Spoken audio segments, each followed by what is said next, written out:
Today, we're going to try to catch up on our veiled truths. With so many significant events and psyops going on one right after another, it's tough to keep up.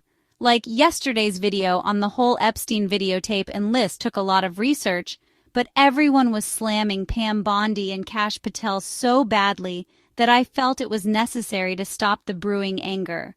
So let's look at the really good things going on that might seem trivialized by the media, but have a very important function in the plan to take back our world.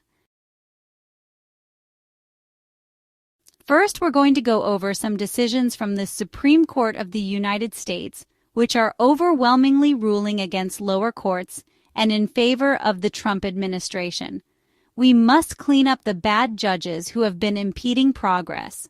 Only then can difficult prosecutions be effectively conducted, so it seems that the first priority was immigration to secure the nation from sleeper cells and others that would rise up and harm us in the coming days.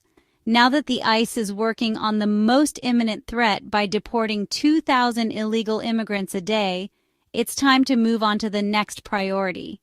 It seems that concurrently with the immigration, efforts have started to create an environment that these rogue judges can be removed and prosecuted.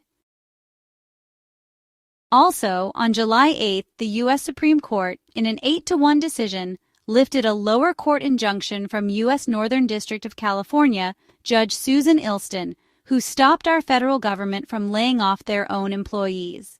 The SCOTUS ruling allows the Trump administration to proceed with mass layoffs and reorganizations across numerous federal agencies, as outlined in a February 11th executive order. Justice Ketanji Brown Jackson was the only one who dissented, calling the decision hubristic and senseless, arguing it enables an unprecedented dismantling of the federal government without congressional approval. She's right. And you know what? A dismantling of the federal government is the only way to drain this filthy swamp. Now POTUS can clean out tens of thousands of insurgents embedded across the hundreds of agencies and sub-agencies in our government. Without those people and with strong oversight by DOJ, the money train for the politicians will stop. How will they pay for the lifestyles that they have become accustomed to? I suspect when many of these NGOs being funded by our government agencies have been investigated, a lot of officials are going to not only lose their gravy train, but their freedom too. Remember, guys, DOJ got the evidence. Now the lower-tier thieves are removed so they can't alter, destroy, or create evidence. We know that this must be done legally, and corruption isn't a tower, it's a pyramid. The elite rest on a foundation built not just to support, but to distance them. The Supreme Court also ruled in the case Medina versus Planned Parenthood South Atlantic, in a 6-3 vote that Medicaid beneficiaries, including Planned Parenthood, cannot sue to enforce a Medicaid provision allowing patients to choose any qualified provider. Medicaid has a list of approved providers, just like an HMO, but recipients want to go to doctors outside the program for medical care.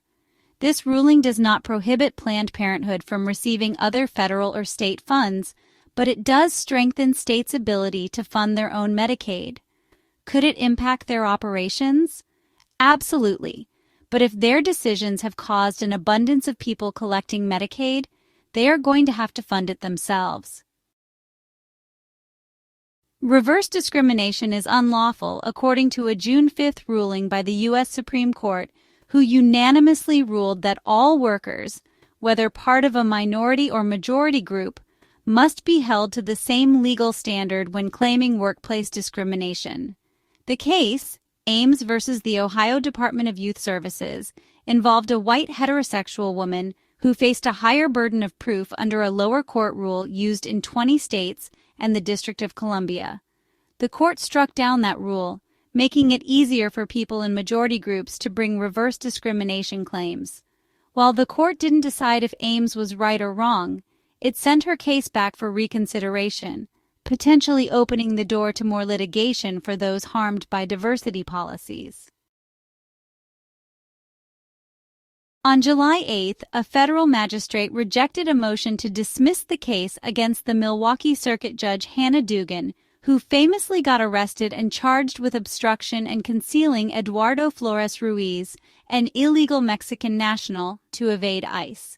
So she's going to trial on July 21st, but reports are that it has been removed from the docket. Timing is everything. On July 1st, U.S. District Judge Brian Cogan of the Eastern District of New York issued an order blocking the Trump administration's attempt to terminate temporary protected status for about 521,000 Haitian immigrants, preventing their deportation to Haiti. The lawsuit, filed by 9 Haitian TPS holders, the Haitian Evangelical Clergy Association, and SEIU Local 32BJ, argued that the early termination disrupted lives and was potentially motivated by racial animus, violating equal protection rights. The Department of Homeland Security and the Trump administration, through spokesperson Tricia McLaughlin, expressed their intent to appeal. Yet another case of the illegals suing our government that has given them food and board, some for years. This reminds me of burglars suing homeowners. Now, let's talk about some announced arrests and investigations now. IceBlock is an iPhone app developed by Joshua Aaron, launched in early April this year, designed to alert users to nearby immigration and customs enforcement agent sightings. The app sends push notifications to users within a 5-mile radius of reported sightings, aiming to help individuals avoid or evade ICE agents. It reportedly has over 20,000 users, particularly in Los Angeles, where large-scale deportation efforts have occurred. On June 30th, CNN published a story on IceBlock featuring an interview with the creator who explained how the app works in real time, explaining how to use it, and that it's completely anonymous. ICE Acting Director Todd Lyons condemned CNN's coverage as reckless and irresponsible for promoting an app that endangers enforcement officers, noting that assaults on ICE agents have had a 500% increase. Many are outraged, calling for criminal charges for obstructing federal officers and harboring illegal immigrants. There is proposed regulation entitled the Protecting Law Enforcement from Doxing Act, which would make it a federal crime to publicly identify federal law enforcement agents with the intent to obstruct a criminal investigation or immigration enforcement. But there are 3 additional existing laws. 18 U.S.C. Section 111 provides criminal penalties for impeding a federal officer. The Trump administration has initiated a lawsuit against the California Department of Education and the California Interscholastic Federation for alleged Title IX violations, focusing on the state's policy allowing transgender athletes to compete in girls' sports based on their gender identity. Title IX, a 1972 federal law, prohibits sex-based discrimination in educational programs receiving federal funding. The United States Department of Education claims that California's policy prevents equal opportunities for girls by permitting biological males to compete in female sports and use female facilities. The administration maintains that this creates an unfair and potentially unsafe environment. The lawsuit seeks an injunction to halt this policy and could lead to consequences like the loss of federal funding if California does not comply, highlighting a broader national debate over transgender participation in sports and the interpretation of Title IX protections. The FBI's investigation and subsequent charging of 4 California individuals in a $93 million COVID-19 tax credit fraud scheme was described as the largest known of its kind. This ring was dismantled through a collaborative effort involving the FBI, IRS Criminal Investigation, and the Treasury Inspector General for Tax Administration. The scheme involved submitting fake forms for at least 148 companies under the Family First Coronavirus Response Act.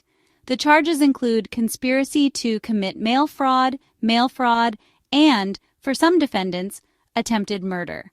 So we're talking about a highly organized and dangerous crime syndicate, And again, I promise you that this is just the tip of the iceberg. What's important about this California case is the interagency cooperation in investigating crime rather than any one secret special task force.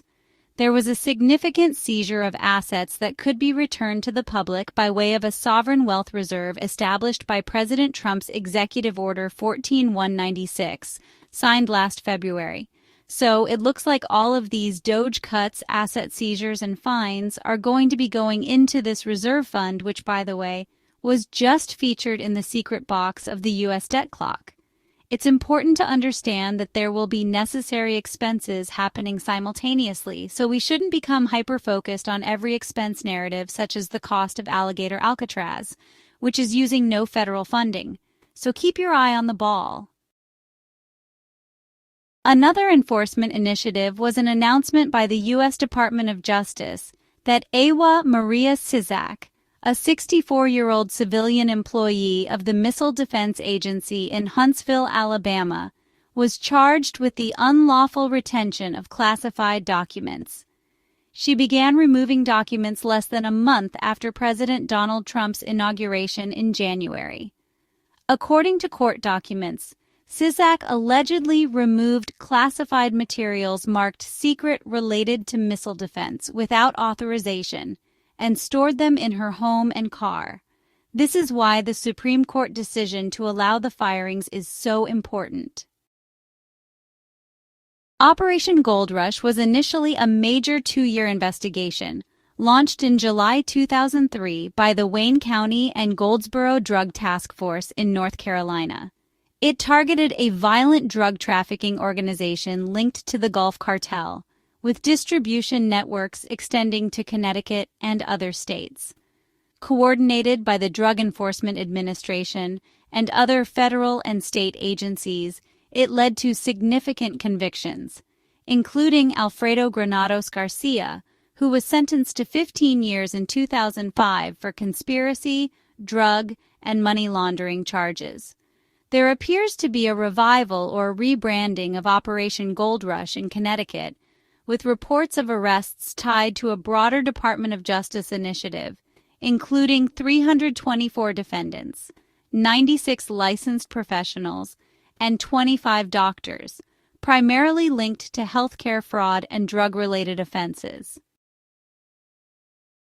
Linda Sun, former New York Deputy Chief Diversity Officer under Governor Andrew Cuomo and Deputy Chief of Staff to Governor Kathy Hochul, faces federal charges for a $44 million fraud scheme and also of acting as an undisclosed agent for the Chinese government. She and her husband, Chris Hu, were indicted in June for steering state PPE, or personal protective equipment, contracts worth over $44 million to companies linked to family and friends during the COVID-19 pandemic. They allegedly received millions in kickbacks through falsified documents and undisclosed ties, with charges including honest services, wire fraud, bribery, and tax evasion for Hu. Since September 2024, she has also been charged with violating the Foreign Agents Registration Act, visa fraud, alien smuggling, and money laundering conspiracy, and has been accused of promoting Chinese government agendas. The couple pleaded not guilty to laundering millions to purchase luxury properties and vehicles. Homeland Security Secretary Kristi Noem reported that an illegal immigrant who was described as a self-identified cannibal began eating his own arms during a deportation flight. He required immediate medical attention and had to be removed from the plane. This is honestly just another example of why deportation is so necessary. I have also confirmed that President Donald Trump announced his approval of Florida Governor Ron DeSantis' plan to deputize qualified Florida National Guard members, specifically 9 Judge Advocate General officers, as immigration judges to expedite deportation hearings at the newly opened Alligator Alcatraz detention facility in the Florida Everglades. The officers, pending 6 weeks of federal training and Department of Justice approval, would operate under the Executive Office for Immigration Reviews framework, following standard immigration court procedures rather than tribunal-style processes. But is this a way to introduce the world to JAG officers and upcoming tribunals? Time will tell, guys, but we are still on track in every way. The United States State Department revoked the visas of the British punk rap duo Bob Vylan on June 30th, following their performance at the Glastonbury Festival, where they led chants of anti-Israeli violence. The chants were deemed a hateful tirade, glorifying violence, effectively canceling the duo's planned United States tour, scheduled to begin October 24th. Bob Vylan's talent agency, United Talent Agency, also dropped them, and British police are investigating the performance for potential public order offenses. The winds of change have begun, and it appears that we are moving from the awakening phase to the judgment phase. Federal Reserve Chair Jerome Powell and the Federal Reserve have been in the news all week since the Federal Housing Finance Agency Director Bill Pulte called for a congressional investigation into Powell on July 2nd, alleging he provided deceptive testimony during a Senate Banking Committee hearing on June 25th regarding the $2.5 billion renovation of the Federal Reserve's headquarters. It was funded by the Federal Reserve's budget, which is primarily derived from interest on securities it holds on our debt to them and fees from banking services, so while not directly funded by taxpayer dollars, their waste and fraud can affect citizens by fueling inflation or economic instability, thereby eroding Americans' purchasing power. Such mismanagement could also reduce our alleged overflow profits into the United States Treasury, increasing federal deficits and potentially raising taxes or borrowing costs. Just because money doesn't move directly from one place to another doesn't mean that the fraud doesn't affect the quality of life for Americans. Powell allegedly misrepresented the project's scope, denying lavish features like private dining rooms and vegetated roof terraces, and he was accused of political bias, suggesting his actions warrant removal for cause. Remember, Powell recently said that he couldn't be fired and only removed for cause of some sort of fraud or malfeasance, which has never happened before? Powell burns through $2.5 billion on a federal palatial office while Americans struggle with housing and inflation. Nothing is an accident. Here's a few bonus tidbits that happened this week. Kristi Noem, Director of Homeland Security, said that TSA will no longer be requiring people to remove their shoes during airline screening. In 2006, TSA implemented the policy. Since then, our technology has changed significantly, and it's not only no longer necessary, but Homeland's goal is focused on a layered security program that will make the process of going through the airport less intrusive while maintaining the highest level of security. TSA has also implemented family lanes for people with children and strollers to go through, which will streamline the check-in process for others and be more accommodating to parents with children. They have also implemented a military lane in some areas to expedite security for veterans. Noem stated that this doesn't mean that people pulled out of line for special screening may not have to remove their shoes. I have to say that I used to love to fly. When that plane took off, I could feel such a decompression, like I was leaving all the stresses and work behind. Since COVID, Tim and I hate going to airports because it had become such a hassle. I think I'm not alone, and it seems that this administration realizes it and are trying to make travel more enjoyable. President Donald Trump stated on June 29th during an interview on Fox News' Sunday Morning Futures with Maria Bartiromo that he has found a buyer for TikTok, describing the buyer as a group of very wealthy people. He did not disclose their identities, saying he would reveal them in about 2 weeks. Trump also noted that the deal would likely require approval from the Chinese government, expressing confidence that Chinese President Xi Jinping would approve it.